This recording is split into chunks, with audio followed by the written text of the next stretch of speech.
Yeah, I follow Nenshi. I follow him on Twitter and Facebook and Instagram. I wouldn't say hardcore, but I just think he's the most personable on social media outlets, so I just was really interested to kind of know what he's up to and stuff like that. So. Using social media is just another way to channel our voice. So for Nahid, very quickly, he adopted the platform, and he was the early adopter to Twitter, and he also is very media savvy in terms of you're always ready with the sound bite. As much as he says, he gives the worst sound bites, but that's part of the appeal of what he does. But he always manages to be entertaining, but also to the point. And that's something that only through practice do people get. I followed Mayor Nenshi for a while, but he bored me, so I stopped. For me, social media, although a lot of people like to think it's about awareness, it's actually about entertainment more than anything else. So if you're not grabbing my attention and entertaining me, you're done.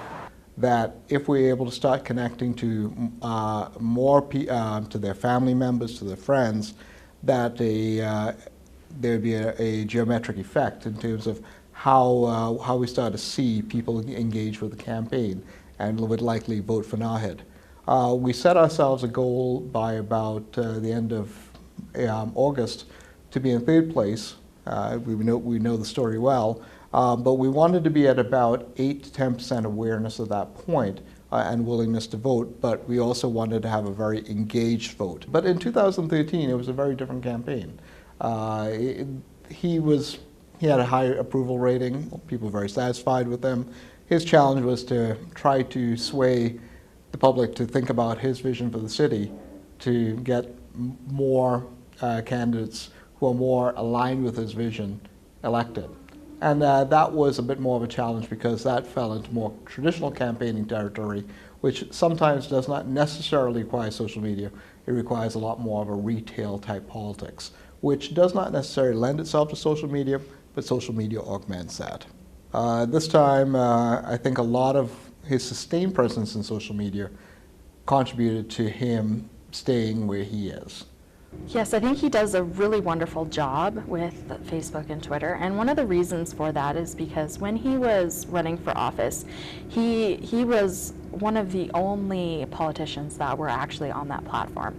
So one of the good things about that is that not only did he hit a demographic that maybe weren't as inclined to vote, but also really had that engagement right up front. I mean, you get your information from the internet, right? So that was a lot of how people were addressing issues that, especially my sort of demographic.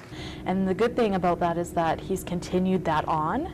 It wasn't just like, I was elected and I'm dropping this off at this point. So he's kept that communication going, and he really built his personal brand on the social networking, which I think was a great thing for him to do. So I think he's really maximized it and stayed on top of it, because you can see from the flooding, he used that as a platform to get information out very quickly to a lot of residents. I think Nenshi handled the flood pretty well. I guess with everything with the flood that was going on, that was pretty interesting to follow. He's more likely to reach out to actual people, so if you tweet at him, he'll tweet you back. Nenshi and whatnot, that was cool to see everything and everybody giving shout outs and retweets and stuff like that. It's a great way to stay connected.